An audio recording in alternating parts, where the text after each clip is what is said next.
This is a video about Yelink UVC86 multi-focus feature. Part 1, Configuration.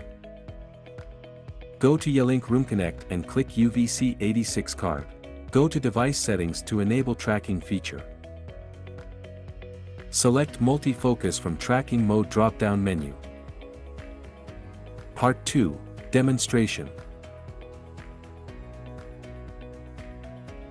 UVC86 multi-focus feature recognizes participants and crops the screen in equal proportions, so that each participant has a separate close-up.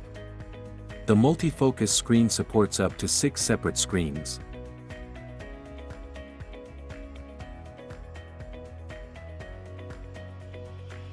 When two participants are in close proximity to discuss, the separate screens will be merged.